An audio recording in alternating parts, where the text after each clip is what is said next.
Bonjour et bienvenue. Merci d'être là en très grand nombre pour cette quatrième journée du Salon du livre de l'Outaouais. J'ai la chance d'avoir en ma compagnie trois auteurs-autrices extraordinaires, formidables que j'admire beaucoup pour les prochaines 45 minutes quand même. Donc, je me permets de présenter sommairement la rencontre et ensuite je les accueille comme il se doit. On est vraiment dans une rencontre autour de ce très important et très beau dossier qu'Hector Ruiz a dirigé dans le numéro 182 de Lettres québécoises qui s'appelle Las Américas d'ici.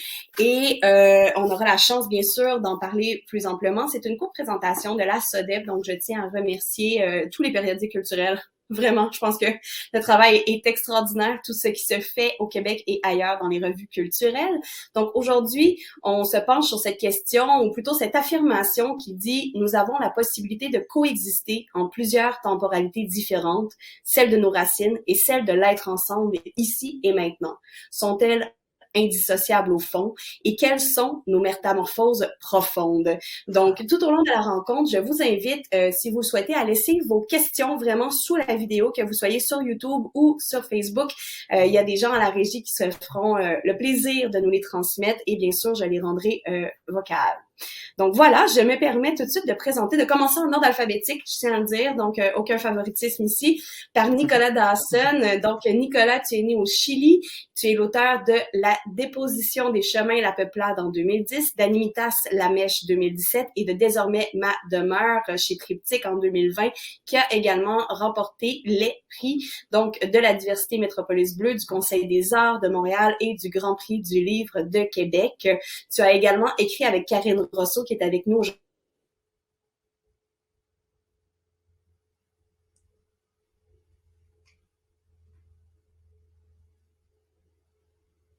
Expérience marginale et écriture de soi, avec Karianne Trudeau-Beaunoyer, et Pierre-Luc Landry chez Nota Bene en 2021.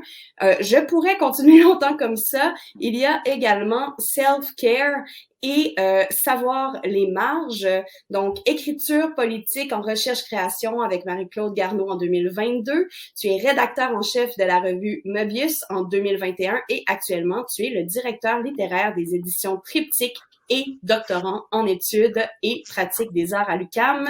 Je ne sais pas si on me voit toujours ou si on entend ma voix.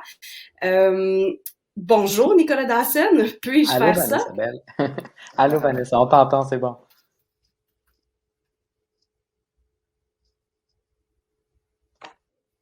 Bon.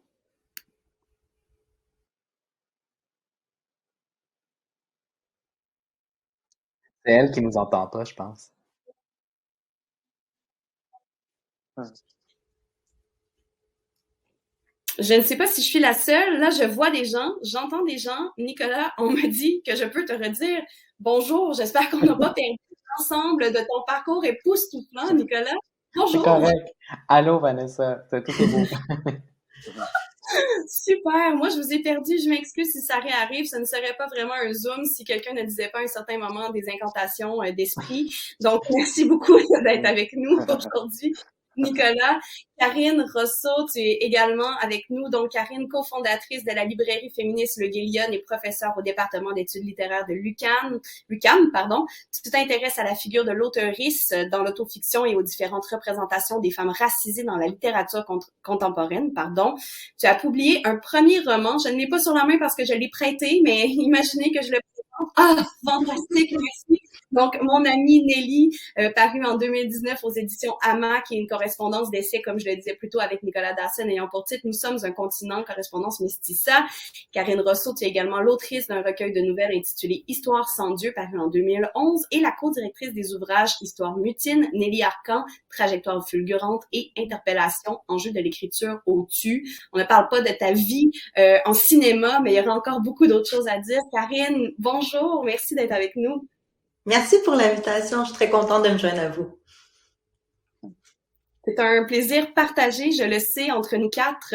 Je vous présente tout de suite Hector, pour que nous puissions vraiment plonger dans la discussion. Donc, Hector Ruiz, qui est professeur au département de français et de littérature du Collège Montmorency. Hector, tu as publié 4 recueils de poésie aux éditions du Noroît, sous les titres Qui s'installe, Geste domestique, Désert et Renard du désert, un de mes favoris, et Racine et fiction.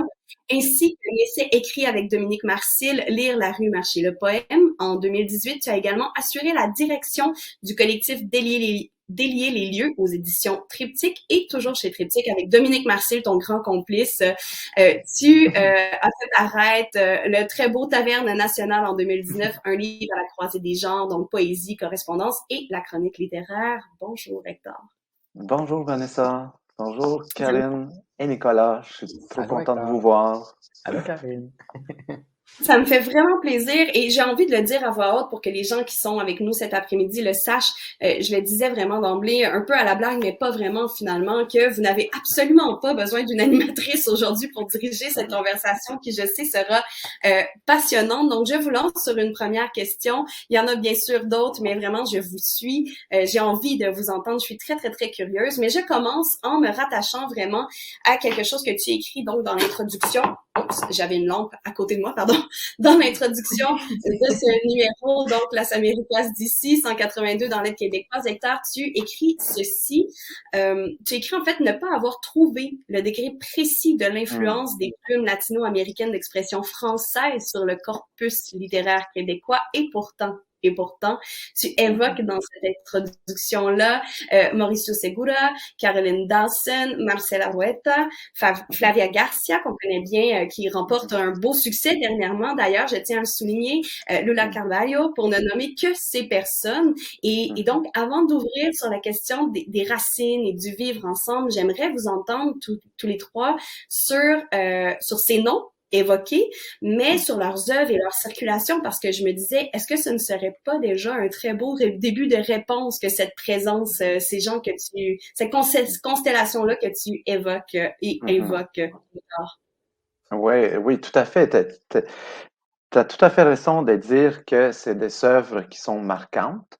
C'est des œuvres qui me touchent. C'est des œuvres qui vont rester, je crois, également. Euh, C'est ça, c'est que je sais pas comment mesurer une influence. C'est ça. Et donc, à un niveau collectif. Par contre, à un niveau personnel, je peux te dire que ces œuvres-là, je vais pas hésiter à le dire, ces œuvres-là m'ont décomplexé, m'ont libéré. Et donc, vraiment, elles m'ont transformé. Voilà. Et c'est peut-être pour ça que je finis avec des métamorphoses, parce que en lisant ces œuvres, j'ai vécu une métamorphose. J'ai, Karine, elle parle très bien de la question de la honte. Euh, et donc, elle est pressante, elle est toujours pressante, mais c'est comme si ce livre m'avait donné la permission, le droit de parler, de parler de mon histoire, d'en parler librement. Et donc, voilà, pour moi, c'est une grande influence, nécessairement. Un livre qui te donne la permission de t'exprimer, je crois que c'est important. L'influence à un niveau collectif, je sais pas. Moi, je sais pas la mesurer. Puis peut-être que ça m'intéresse pas non plus. Peut-être que ça m'intéresse plus de lire et, et d'écrire avec ses œuvres. Voilà, c'est ça que j'aurais envie de dire pour commencer. Est-ce qu'il y en a qui veulent rebondir ou convoquer d'autres noms qui n'étaient pas dans cette liste-là et que vous avez envie de dire, ben, la présence latino-américaine dans la littérature québécoise francophone, elle est là et il y a peut-être des pistes à aller chercher aussi ailleurs. J'aime beaucoup donner des idées de lecture. Je ne sais pas si Nicolas ou Karine, vous aviez à ajouter sur ce qui a été dit. Et moi, j'y pensais aussi, tu sais, puis j'ai déjà réfléchi en termes d'influence de la littérature latino-américaine sur certaines œuvres québécoises. Tu sais, on a parfois fait des rapprochements entre Hubert Aquin, Julio Cortázar ou Clarice Lispector, Anne Hébert. Tu sais, il y aurait des choses à aller creuser qui ont très peu été creusées, souvent parce que les gens qui les creusaient ont pas eu de poste à l'université, ont pas eu... Non, mais tu sais, faut quand même le dire, là. Puis je pense qu'il y a vraiment des liens, notamment moi j'ai travaillé Victor Lévy-Beaulieu, les liens qu'il faisait avec Borges, mais il y a il y a vraiment une influence borgésienne, d'après moi, chez certains livres écrits dans la littérature québécoise, pour le dire comme ça. Donc ça, je voulais quand même le dire.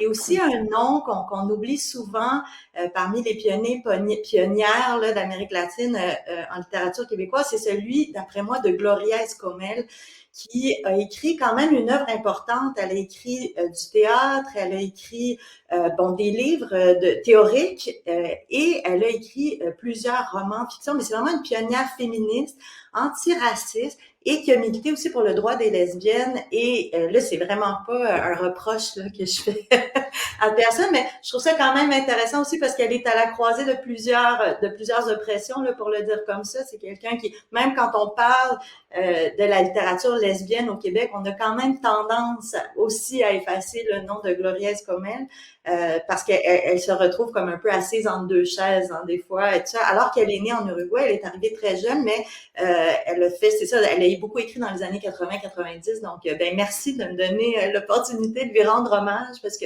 Gloria Escomel, moi, c'est quelqu'un c'est un phare là, pour moi, c'est quelqu'un qui m'inspire beaucoup encore aujourd'hui. Puis sinon, parmi tous les noms qu'on a nommés, en tout cas, je trouve ça touchant, Hector, ce que tu disais, parce que je pense que ça nous donne l'impression d'appartenir enfin à une espèce de communauté. Moi, ça a pris beaucoup de temps avant de sentir que j'en avais une. Moi aussi, je trouve que c'est très beau.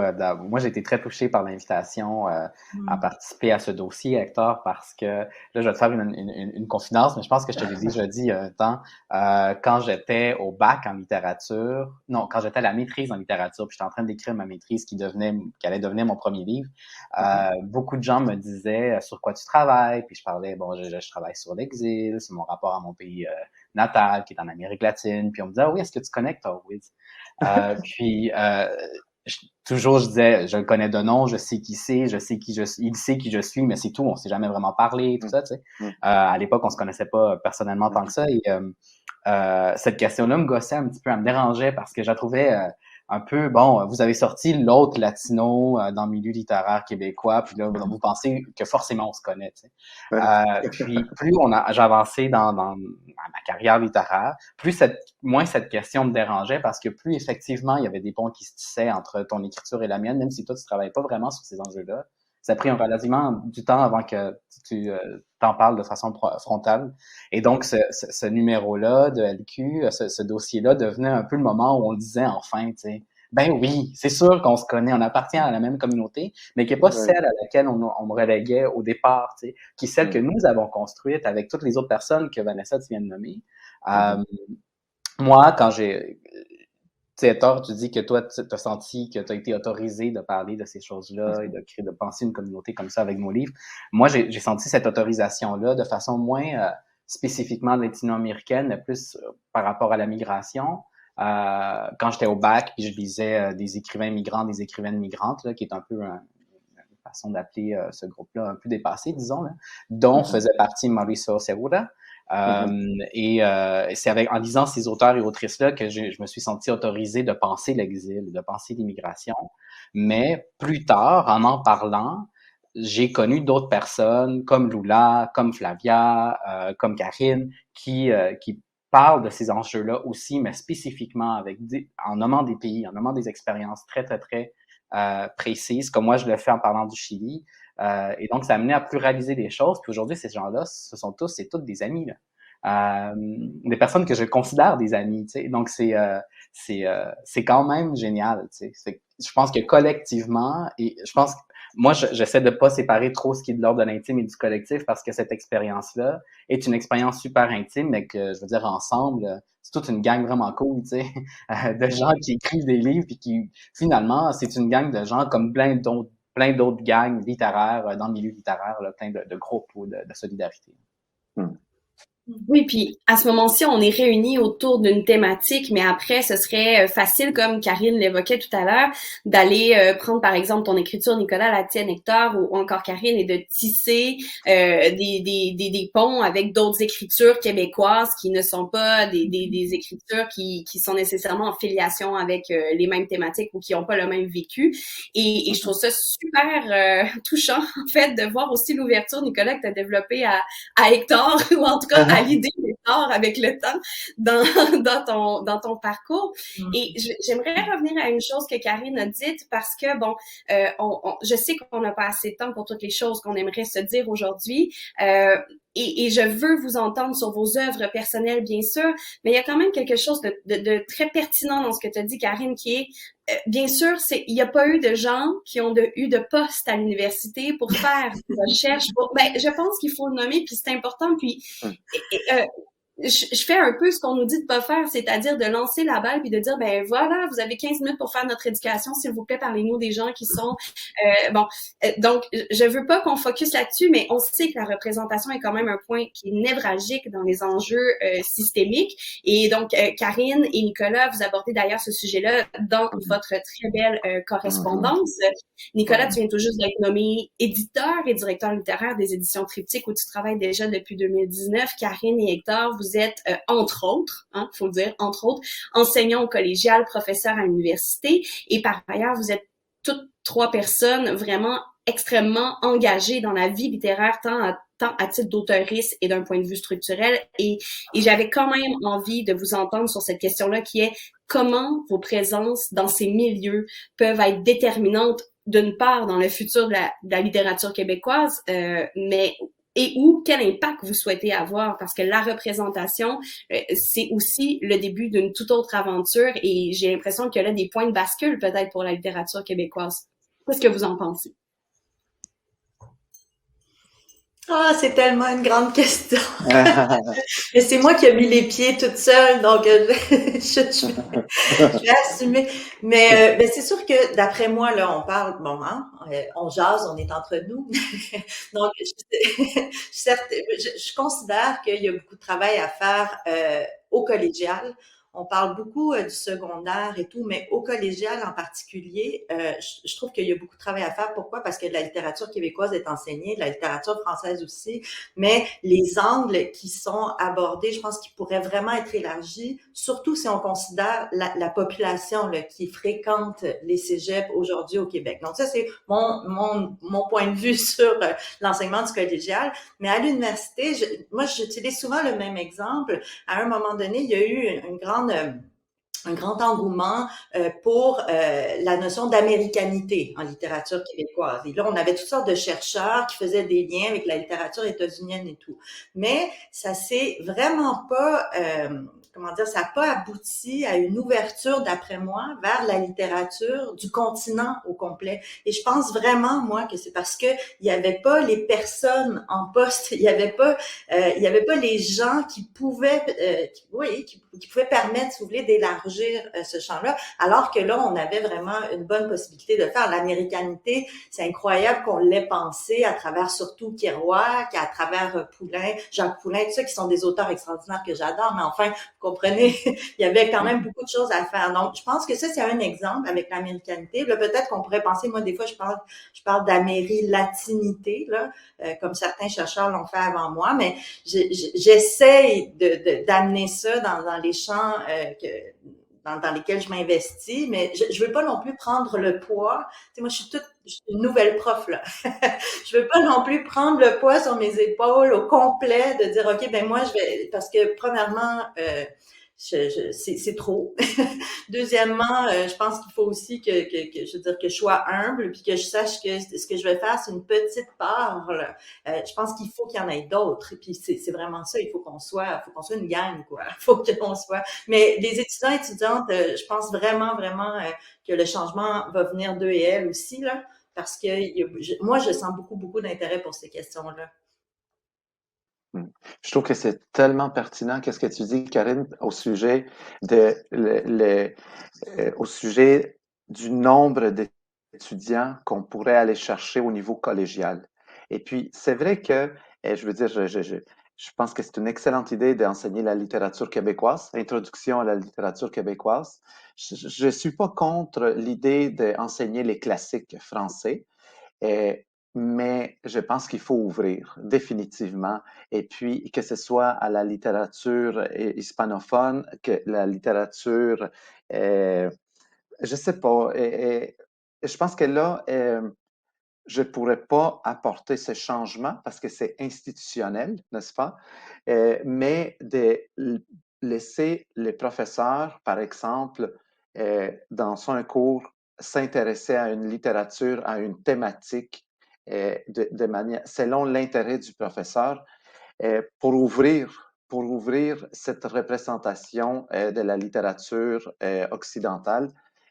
Oui, définitivement. Je pense que dans certains cours, on peut le faire un peu, euh, mais euh, en même temps, c'est difficile de faire bouger les ministères de l'Éducation, c'est difficile de faire bouger les collèges, c'est des structures très lourdes. Je ne vous parle pas de l'université, vous connaissez ça beaucoup mieux que moi. Euh, mais quand même, je pense que les professeurs, s'ils ont un peu d'espace pour choisir leur corpus, leur thématique, ça peut faire une différence. C'est comme ça que ça doit commencer, en mettant au programme les livres de Caroline Dawson, par exemple, en mettant au programme un livre par exemple, de Rodney et Saint-Éloi. Ça va rajouter, ça va donner une autre perspective à la littérature pour les étudiants au niveau collégial. Vraiment, c'est une très bonne idée. Pour répondre à la question de Vanessa, je me fais un devoir de toujours mettre au programme un recueil de poésie, de toujours mettre au programme une femme, parce que pour ces raisons-là de diversité, la poésie, comme les minorités, elle est toujours tassée. Alors voilà, faut les mettre au programme. Moi, quand Donc, j'enseignais au cégep, là, j'enseignais au cégep à peu près 8 ans. Quand j'enseignais au cégep, j'étais dans un cégep où la majorité des étudiants et des étudiantes dans ma classe n'étaient pas blancs et blanches.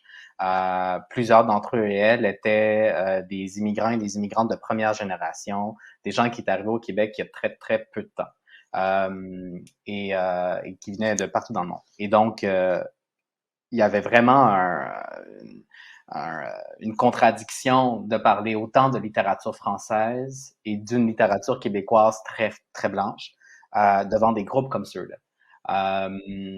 Et donc, moi, évidemment, je me faisais un devoir d'essayer de diversifier davantage les lectures avec des contraintes qui n'ont pas de sens, tu sais, de parler de la littérature québécoise depuis ses débuts à aujourd'hui en 15 semaines.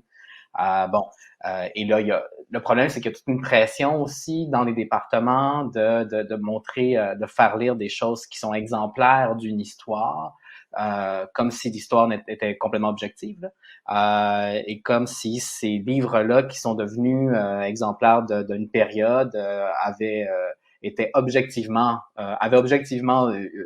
c'était objectivement doté de ce statut-là, tu sais. Alors que ce statut-là leur a été donné. On l'a et on a élevé ces œuvres-là à cet état-là. Et donc, tu sais, moi, j'avais pas trop de problème de choisir des œuvres un peu moins connues, des Broussailles, un peu tout ça. Mais et surtout, moi, je me disais, c'est pas tant une question de représentation. C'est-à-dire, pour moi, la représentation, c'est un début. Et là, je parle pas juste de l'éducation. Je parle du milieu de travail, je parle du milieu littéraire, je parle d'événements, tout ça. C'est vraiment juste un début. C'est vraiment le strict minimum, à mon avis. Je vous entends plus. Karine, tu m'entends plus? Est-ce que les autres m'entendent? Oui? OK. Je pense que Karine, il faudra que tu... Oui. Donc, ouais, c'est ça. Pour moi, c'est un strict minimum, la représentation. Je pense qu'après ça, il faut faire quelque chose avec ça. Et si on n'est pas prêt à aller ou prête à aller jusqu'au bout de ce qu'on peut faire de la représentation, bon, on est aussi bien pas représenté. On est aussi bien de juste pas tokeniser, tu sais, parce que sinon, ben, ça reste juste un genre de drapeau qui sert pas à grand chose. Donc, je pense que il faut aussi parler de ça, sauf que le problème, particulièrement au cégep, c'est que parler de ces enjeux-là dans des cours où le corpus, disons, majoritaire est va pas dans ce sens-là. Moi, je me sentais toujours sneaky. Je me sentais toujours comme si je disais des petites choses dans une ruelle ou attention, je vous parle de quelque chose en ce moment. Pédagogiquement, ça allait bien parce que j'arrivais à trouver les relations entre ça et la matière du cours, le propos, mais j'avais toujours l'impression d'être tout seul au combat, tout seul là-dedans, dans ma classe. Et que quand je sortais de ma classe et je parlais de ça, au mieux, on me disait « Wow, t'es courageux, tu fais bien ». Au pire, on me disait, t'es tout seul là-dedans, tu fais tout seul ce que tu veux, mais après, bon, les étudiants, les étudiantes, ils continuent à avoir une éducation, très majoritaire et tout ça. Donc, fait qu'à partir de ce moment-là, effectivement, c'est structurel comme problème, c'est institutionnel. Oui, puis je pense qu'il y a un consensus commun là, absolument sur tout ce que vous venez de dire. Il y aura la grande question qu'il faudrait effectivement que les programmes se posent plus tôt que tard. Qu'est-ce que la littérature québécoise, hein, aussi. Même quand on parle, bon, je pense que Hector l'a bien nommé aussi, la littérature des femmes, la littérature de genre, pour l'appeler comme ça, donc minoritaire, la science-fiction, la poésie, par exemple. Il y a beaucoup à faire, effectivement. Merci pour votre générosité et puis je suis certaine que vous avez nourri plusieurs réflexions. Là, c'est bête parce que je m'étais dit, bon, il neige, j'aurais pas en fait le rayon de soleil dans la face, puis je suis finalement étampée dans un coin. Je m'en excuse si jamais. Je vais essayer de changer. Je vais vous envoyer une question, puis je vais changer de place dans la maison. Donc, je vous dis cette fameuse question. Si on se concentre un peu plus sur vos œuvres respectives, il y a ce fait absolument non banal d'avoir choisi, et là, j'aimerais que vous me corrigiez si jamais ce n'est pas un choix, bien sûr, d'écrire en français. Donc, comme tu le dis, Hector, de faire d'une langue étrangère une langue à soi. Et j'avais envie de savoir comment c'était arrivé dans vos parcours. Est-ce que c'est par choix? Je sais que vous n'avez pas exactement le même parcours, vous n'êtes pas arrivé aux mêmes âges non plus au Québec, la même éducation. Donc voilà, peut-être je lance la question à Hector et ensuite on pourra aller à Karine, Nicolas ou dans le désordre, peu importe. D'accord, entendu. Merci. Donc, j'ai commencé à apprendre le français quand j'avais 12 ans, et après avoir appris le suédois pendant 6 ans. Et donc, je pense que souvent, quand je vais faire des ateliers de poésie dans les écoles secondaires et primaires, j'aime beaucoup leur dire que parler la langue du pays, ça te permet d'apprendre les règlements du jeu, comme par exemple apprendre à jouer au baseball. Et ça te permet d'apprendre les règles de ta nouvelle société, n'est-ce pas? Et puis, ça te permet aussi de te construire un nouveau rêve, n'est-ce pas? Parce que quand tu arrives dans un nouveau pays, les rêves que j'avais en Suède ne s'appliquent pas ici. Alors, je pense que apprendre la langue du pays d'accueil est une nécessité, si ce n'est pas une urgence, pour survivre, pour mieux vivre, pour rêver à nouveau. Ensuite, plus tard, se pose la question dans quelle langue vais-je écrire? J'ai longtemps repoussé cette idée-là que je pouvais devenir un écrivain, que je pouvais être un artiste, parce que c'est tellement insécure devenir artiste, devenir écrivain, que mon Dieu, après 2 émigrations, tu sais, je peux-tu avoir la paix, tu sais, avoir un petit peu de sécurité, et donc vraiment, ça a été long avant que j'accepte que ma passion, que mon rêve, c'est l'écriture, c'est la lecture et l'écriture en français. Pourquoi en français? C'est que ça me donne de la latitude par rapport à la langue maternelle, par rapport à ma famille. Et donc, c'était comme s'il y avait, en choisissant le français, c'est comme s'il y avait une censure qui ne tenait plus la route dans cette nouvelle langue. Et donc, c'est vraiment très libérateur pour moi d'écrire en français. Et j'ai l'impression que, voilà, qu'il y a moins de tabous comparativement, si j'avais opté pour l'espagnol. Est-ce que vous vous reconnaissez dans cet énoncé-là, Nicolas et Karine? Non. Mais je trouve ça extrêmement touchant, mais évidemment, moi, c'est pas ma réalité. Moi, je suis née ici. Donc, je dis toujours ma langue maternelle au sens de la mère, là, au sens maternelle littérale, oui, c'est l'espagnol, au sens que dans la petite enfance, ma mère me parlait espagnol, etc. Mais moi, mon père est français aussi. À la maison, on parlait surtout en français. Sauf que mon rapport à la langue est quand même complexe, cela dit, parce que enfant, adolescente, ce que moi, je voulais surtout, c'est parler québécois. Je voulais pouvoir parler vraiment comme mes amis parlaient. Je voulais absolument, je voulais avoir aucun accent. Je voulais utiliser le même slang, autrement dit, hein, le même. Et donc, je me suis beaucoup forcée pour apprendre les codes en fait pas de la rue là, parce que je vais pas de la rue là, mais c'est-à-dire les codes de la langue populaire québécoise pour pouvoir la parler sans aucun accent. Et puis, c'est vraiment par la suite que j'ai perfectionné mon espagnol. Aujourd'hui, moi, mon conjoint est argentin, donc à la maison, on parle surtout espagnol. On parle français aussi, mais surtout espagnol, je dirais. Pas nécessairement avec ma relation, moi et ma fille, mais disons que quand on est tous les trois, l'espagnol est prédominant à la maison.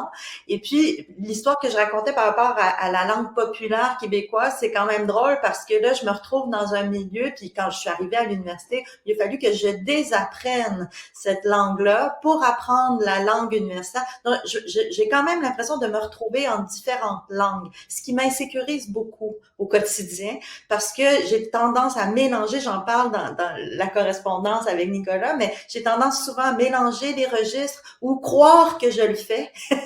C'est-à-dire que peut-être je le fais pas, mais c'est l'impression que j'ai de mélanger les registres familiers, les registres plus universitaires. D'un autre côté, moi, je me fais un devoir quand j'enseigne d'utiliser certains mots qui justement font partie du langage plus vernaculaire, là, justement pour le dire de façon savante, mais qui font partie de la langue populaire et tout. Je trouve ça important aussi, mais c'est ça. Ça fait que j'ai quand même toujours l'impression d'être un peu à côté de la traque, d'être toujours comme en périphérie de la langue que je devrais parler.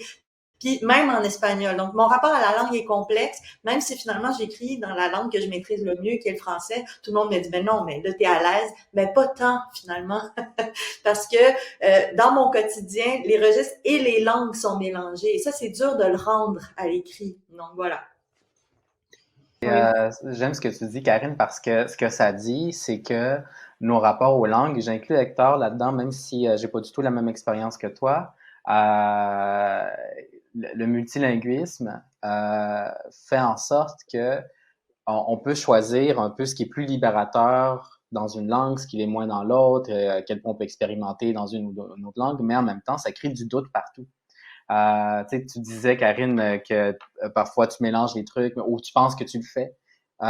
Puis sans doute que tu le fais beaucoup moins que tu le penses. Moi, j'ai toujours l'impression de mal parler français et de mal parler espagnol, alors que je sais pertinemment que je parle bien français, là, c'est pas ça l'idée. Que je fais pas vraiment de faute quand j'écris, puis bon, tout ça. Mais ce doute-là est tout le temps là, comme quelque chose, comme une dette à un apprentissage. Moi, mon rapport au français, moi, j'ai pas eu à choisir non plus d'écrire en français parce que je suis arrivé ici quand j'avais 4 ans. Donc, je suis jamais allé à l'école en espagnol. J'ai toujours été à l'école en français. Mais il y a comme, j'en parle un peu dans la correspondance aussi, il y a un moment, quand on venait d'arriver au Québec avec ma famille, on est arrivé le 25 décembre, et dès après le congé des fêtes, mon frère et ma sœur sont allés à l'école qu'on appelait l'école d'accueil, parce que ma sœur, elle avait 7 ans, mon frère, il avait 14 ans. Et donc, sont allés à l'école d'accueil, où il et elle apprenaient le français. Et moi, j'étais à la maison, avec mes parents, avec ma mère. Puis, tout d'un coup, mon frère et ma sœur n'étaient pas là. Et tranquillement, je les voyais, tu sais, j'ai peu de souvenirs de ça, mais tranquillement, je les voyais, je les entendais parler une nouvelle langue, essayer des nouveaux mots, s'exprimer autrement. Pas tant parler ensemble, mais tu sais, faire leur devoir dans une autre langue. Et là, je comprenais pas vraiment ce qui se passait. Et je pense que j'ai senti qu'il y avait une distance qui s'était créée entre entre ma soeur, mon frère et moi, qui a été très rapidement défaite parce que, bon, en septembre, j'ai commencé l'école, la maternelle, et puis, ben, comme j'étais un enfant très, très jeune, ben, le français est rentré comme ça. Tu sais, au bout de quelques semaines, je parlais français.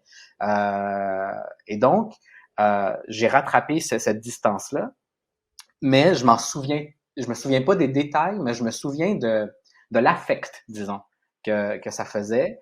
Et j'ai l'impression que ça fait que jamais, jusqu'à mon adolescence, l'espagnol n'était une langue que je considérais si maternelle que ça. Dans le sens où je sentais que j'avais comme une dette ou un rattrapage tellement fort à faire avec le français, alors que c'était un peu faux, là, que le français est devenu ma langue bien plus que ça l'aurait été, je pense. Et donc, à l'adolescence, j'ai commencé à défaire ça, à m'intéresser davantage au Chili et à l'espagnol et tout ça, tu sais. Mais donc, c'était pas un choix vraiment. C'était évident que c'était en français que j'écrivais. Mais c'est plus tard que j'ai compris que ma relation au français était vraiment moins évidente ou par réflexe, disons, que ça. C'est très aussi fécond que très touchant. J'avoue que vous me bouleversez d'une manière à laquelle je m'attendais peut-être pas cet après-midi. Merci. Merci de me faire vivre de grandes émotions. Là, je vois le temps filer et il y a quand même deux choses que j'aimerais essayer d'aborder avec vous. Donc, je vous transmets une question du public qui était aussi une question dont on avait discuté en amont. Donc, vous allez reconnaître le sujet. Le rapport donc aux langues dont vous parlez est vraiment intéressant et on se demande, est-ce que vous pensez que certaines langues ou certains accents peuvent traduire des idées mieux que d'autres? Si c'est le cas, le multilinguisme vous donne-t-il un avantage pour comprendre plusieurs réalités différentes? Donc, j'avais évoqué entre autres Nicolas dans Désormais ma demeure. Il y a beaucoup d'espagnol et dans vos trois œuvres. Et moi, je vais juste ajouter à cette question du public ce choix que vous faites de ne jamais faire de notes de bas de page, de dire ben c'est comme ça que j'écris et mon québécois, il est teinté de tous ces niveaux de langage-là et de toutes ces réalités que je peux interpréter peut-être plus précisément par une langue ou par l'autre. Donc, je vous lance cette question-là et je me tais. À vous. Je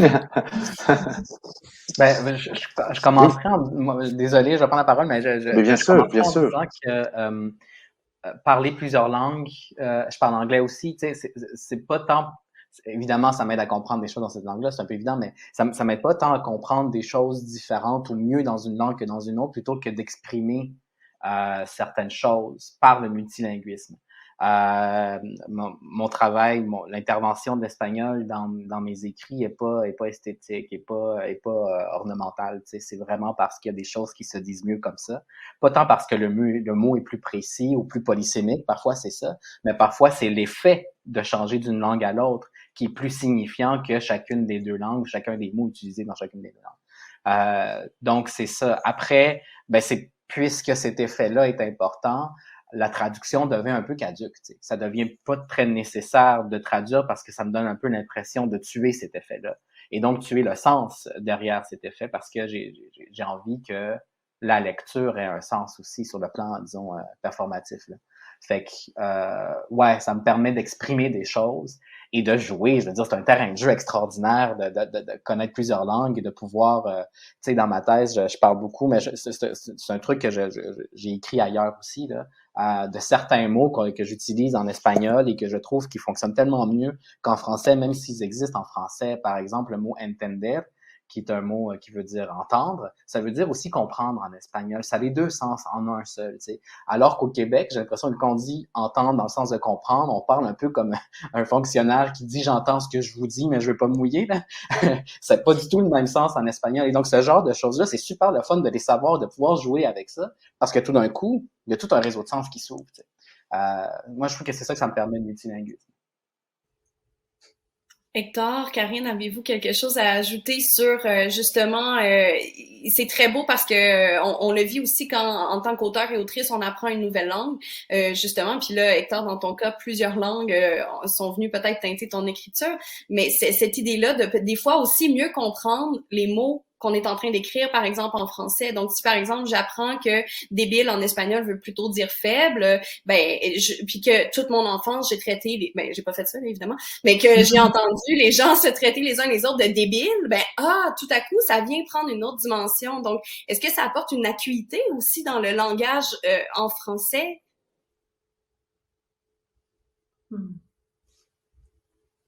Peux-tu répondre quelque chose, Karine, ou... Non, vas-y, Hector, vas-y. Ouais. C'était tellement intéressant qu'est-ce que tu as dit, Nicolas. Franchement, qu'est-ce que je pourrais rajouter d'autre? Tu sais, c'était vraiment pertinent. Je pense que oui, c'est jouer avec avec les mots, jouer avec les langues, définitivement. Je sais pas si, ouais, c'est, c'est, c'est, c'est- je marchais une fois, vous le savez, plusieurs parmi vous, je marchais dans une ruelle. Je marche souvent. Et puis, sur un mur, c'est marqué Chucho. Tu sais. Et puis là, au Guatemala, c'est les chiens errants qu'on appelle Chucho. Puis mon Dieu, qu'il y en a des Chuchos au Guatemala. Et donc là, c'était les poèmes étaient inscrits dans la ruelle. C'est comme s'ils m'attendaient là.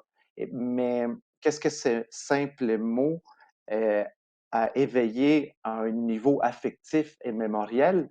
Ça, je m'en doutais pas. Vraiment, là, puis ça a été tellement une belle découverte pour moi, ces mots populaires que je trouve dans une ruelle du Myland.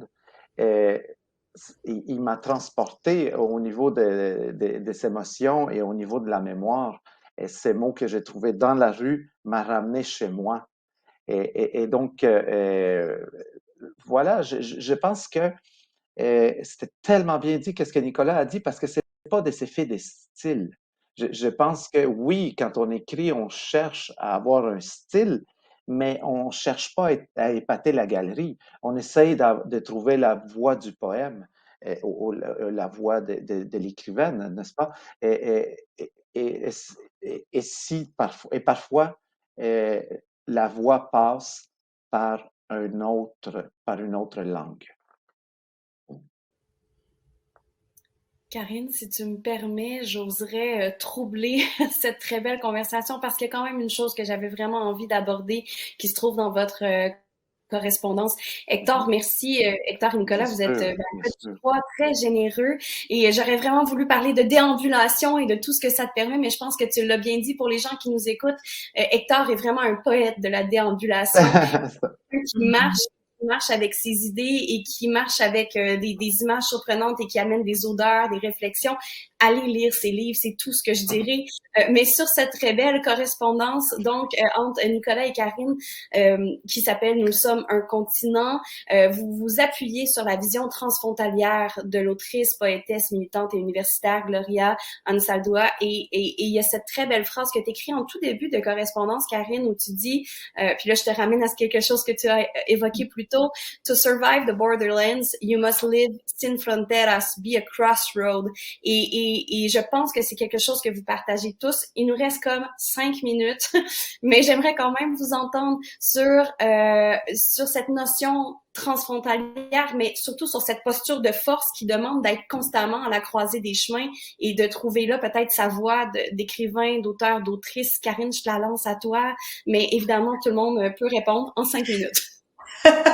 Ça va être difficile, mais je vais essayer d'aller vite. Mais en fait, je pense que Gloria Anzaldúa nous invite à penser le monde au-delà des binarités, là, au-delà du binarisme. En fait, ce qu'elle nous dit, c'est que quand on pense le monde de façon binaire, on crée de la marge. C'est un peu ça qu'elle nous dit. Et donc, si on pense pour utiliser les exemples qu'on a nommés, là, c'est pas nécessairement les exemples d'Anzaldúa, mais si on pense la littérature québécoise en termes de littérature migrante et de littérature de ça, si on y va avec ce genre d'opposition-là, ce qu'on crée, c'est de la marge et on exclut toute une panoplie d'auteurs, d'autrices, d'écriture, de textures, là, si vous voulez, stylistiques, qui sont à la croisée des chemins, qui sont à la fois ça et à la fois ça. Évidemment, Anzaldúa va l'élaborer là, de façon très politique en pensant aussi à la différence entre les hommes et les femmes et tout ça. Elle va l'élaborer aussi dans une pensée très queer. Mais c'est sûr que là, hein, on est dans un monde où on voit là, malheureusement là, les réfugiés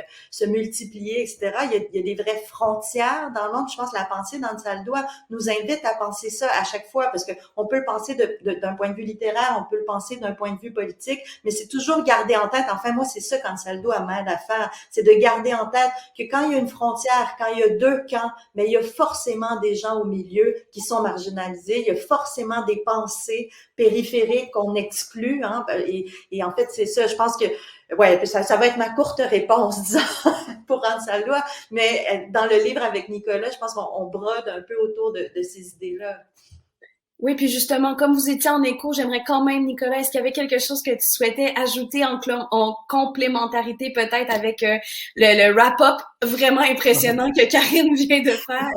Il reste genre 1 minute. Ce que j'ajouterais, c'est, je suis tout à fait d'accord avec ce qu'Karine a dit, c'est que les frontières aussi, parce qu'on peut pas les défaire, parce que le monde est construit selon des binarismes, peuvent être un terrain dans lequel on peut habiter et dans lequel on peut créer des échanges. Ça peut être un lieu qui ne fait pas que séparer, mais dans lequel il y a des gens qui vivent, il y a des gens, il y a des transactions qui sont faites aux frontières, et peut-être qu'on peut imiter ces transactions pour créer des ponts. C'est un peu l'image d'Ansaldo très importante.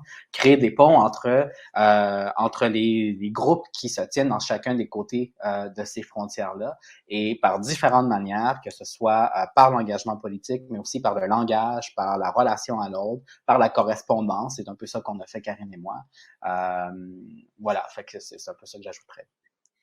Je suis infiniment reconnaissante, mais bouleversée, positivement, bien sûr, bouleversée. J'espère que, en fait, je suis convaincue de ne pas être la seule. Je suis certaine que parmi les gens qui nous écoutent, le sentiment est partagé. Bien sûr, ce qu'il faudra faire à partir de maintenant, ben, c'est d'aller les lire individuellement et collectivement. Hector Ruiz, Karine Rosso, Nicolas Dassen, merci beaucoup d'avoir été avec nous aujourd'hui. Merci de votre générosité. J'espère qu'on aura la chance de remettre ça sur un 2-3 heures. Ça me ferait vraiment plaisir.